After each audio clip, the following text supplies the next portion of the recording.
أعوذ بالله من الشيطان الرجيم. بسم الله الرحمن الرحيم. وقالوا اتخذ الله ولدا سبحانه بل له ما في السماوات والأرض كل له قانتون.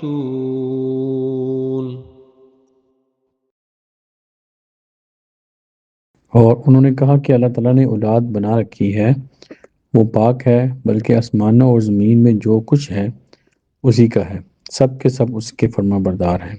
صدق اللہ العظیم۔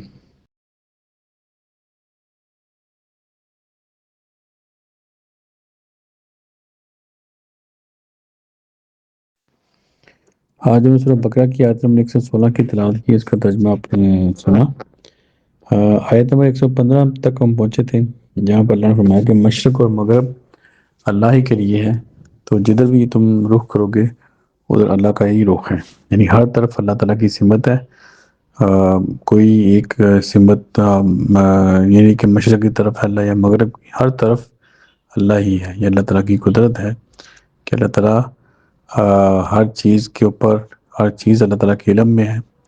کوئی ایک ذرہ، کوئی ایک اندھیرے کے اندر کوئی چیز دانہ ہو، کچھ بھی ہو، ہر چیز اللہ تعالیٰ کی علم کے اندر موجود ہے، اور اللہ تعالیٰ کو ہر چیز کی پوری خبر ہے، پورا علم ہے۔ تو یہ اللہ تعالیٰ کی قدرت بیان کی اور آگے آیت میں جو 116 میں ہم نے پڑھا، تو یہاں پر اللہ نے فرمایا کہ انہوں نے کہا کہ اللہ تعالیٰ نے اپنا بیٹا بنا رکھا ہے۔ تو یہاں جو ورڈ یوز کیا گیا اتخذہ کا مطلب ہوتا ہے کہ کوئی چیز نہ ہو لیکن اس کو بنا لینا، یعنی کہ یہاں پر اگر بیٹے کا ذکر کیا جا رہا ہے تو اس کا مطلب کہ بیٹا نہ ہو لیکن بیٹا بنا لینا، یعنی کہ اگر فار ایگزامپل کسی کے کوئی والدین ہیں، ان کے پاس کوئی اولاد نہیں ہے، تو انہوں نے کسی دوسرے سے لے کر بچہ اس کو اپنا بیٹا بنا لیا، تو یہ اس کے لیے ورڈ یوز ہوتا ہے، یعنی ان کے پاس نہیں تھا لیکن انہوں نے کسی سے لے لیا۔ تو یہاں پر جو کنسپٹ جو قرآن نے دیا ہے کہ وہ یعنی کہ اتخاذہ مطلب کہ وہ کہتے ہیں کہ اللہ تعالیٰ نے بیٹا بنا لیا ہے، مطلب کہ اللہ تعالیٰ نے اپنے جو اختیارات ہیں، جو اپنے جو بھی اللہ تعالیٰ کے نظام چل رہا ہے اس کا جو اختیارات ہیں وہ نعوذ باللہ کسی کو دے دیے، تو اس کو پھر یہ کہتے ہیں کہ بیٹا بنا لیا۔ اس میں یہ دیکھیں، اس میں جو سب سے بڑا جو فرقہ، اس کے سب سے بڑا جو مذہب ہے جو اس کے اوپر جو بلیو کرتا ہے وہ عیسائیوں کا ہے، جو حضرت عیسیٰ کو نعوذ باللہ اللہ تعالیٰ کا بیٹا کہتے ہیں۔ وہ یہ نہیں کہتے کہ بیٹا مطلب کہ جیسے ایک وہ بیٹا پیدا ہونا، بلکہ وہ ان کا مقصد یہی ہوتا ہے کہ یہ اللہ تعالیٰ کے اختیارات انہوں نے آگے دے دیے ہیں۔ تو یہی ورڈ جو ہے ہم سورہ یوسف جب پڑھتے ہیں، وہاں پر جب وہ عزیز جو ان کو حضرت یوسف السلام کو خریدتا ہے ایز اے غلام، تو وہ جب اپنی بیوی کے پاس لے کے جاتا ہے تو ان کو اپنی بیوی کو کہتا ہے کہ ان کا خیال کرنا اور ان کو اچھے طریقے سے رکھنا، تو کہ ہو سکتا ہے کہ ہم اس کو اپنا بیٹا بنا لیں۔ وہاں پر بھی یہ سیم ورڈ یوز ہوا اتخاذہ، کہ ہم اس کو بیٹا بنا لیں گے، پر ان کا بیٹا نہیں تھا، بچہ نہیں تھا، لیکن وہ کہہ رہے کہ اس کو ہم بنا لیں گے اپنا۔ تو یہ ہے کہ کوئی چیز نہ ہونا، پھر اس کو نہ ہونا لیکن اس کو آپ اپنا بنا لیں، یہ ہے۔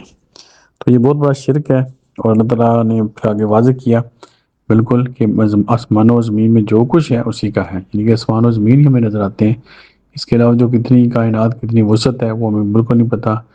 دوسرا آسمان، تیسرا، چوتھا، پھر آگے ساتواں آسمان، پھر اس سے اوپر، اور اتنی بڑی اللہ تعالیٰ کی کائنات ہے۔ تو اللہ تعالیٰ کہہ رہے ہیں کہ سب کچھ اللہ تعالیٰ کا ہے، اللہ تعالیٰ کو کوئی ضرورت نہیں کسی کو بیٹا بنانا۔ تو یہ جو بھی لوگ کہتے ہیں، یہ بہت بڑا قول ہے۔ سورۃ المریم کے اندر ہے کہ اگر یہ الفاظ کی اتنے سخت الفاظ ہیں کہ آسمان جو ہے وہ پھٹ سکتے ہیں اس سے۔ ظاہر اللہ تعالیٰ نے ان کو تھاما ہوا، اللہ تعالیٰ کے حکم سے یہ نہیں کچھ ہو رہا، لیکن اتنے سخت الفاظ ہیں کہ اس سے آسمان بھی پھٹ سکتا ہے۔ تو اس طرح کے جو بھی کنسیپٹ اللہ تعالیٰ کے بارے میں لوگوں کے ہیں، بیٹا بنانا یا اور اس طرح کے شرک بنانا، یہ بہت بڑے الفاظ ہیں، اس سے بچنا چاہیے اور اللہ تعالیٰ کی ناراضگی سے بچنا چاہیے۔ تو ایک اور مقام پہ اللہ نے فرمایا کہ عیسائیوں نے کہا کہ عیسیٰ اللہ کا بیٹا ہے، اور یہودیوں نے کہا کہ عزیر اللہ کا بیٹا ہے. تو اس طرح ان کے اندر بھی کچھ ایسے لوگ گزرے ہیں کہ جو حضرت عزیر علیہ السلام کو اللہ تعالیٰ کا بیٹا کہتے تھے. نعوذ باللہ. یہ سارے جو کنسپٹ ہیں یہ غلط ہیں، باطل ہیں، اور اللہ تعالیٰ نے اس کی بڑی سختی سے اسے منع کیا، اس کے اوپر بہت زیادہ ڈیٹیل سے بیان کیا ہے، اس کو سمجھایا ہے. تو اس کا مقصد یہی ہے کہ اس طرح کے کوئی بھی کنسپٹ اپنے مائنڈ میں جو آپ کو شرک کی طرف لے کے جائیں، اس سے باز رہنا چاہیے. یعنی کوئی بھی چیز آپ کے اور اللہ کے درمیان میں آئے، کوئی شخصیت کو لے کے آئیں آپ کے اور اللہ کے درمیان، تو وہ آپ کو شرک کی طرف لے کے جا سکتی ہے. اس سے بچنا چاہیے. اللہ تعالیٰ ہم سب کو عمل کی توفیق دے.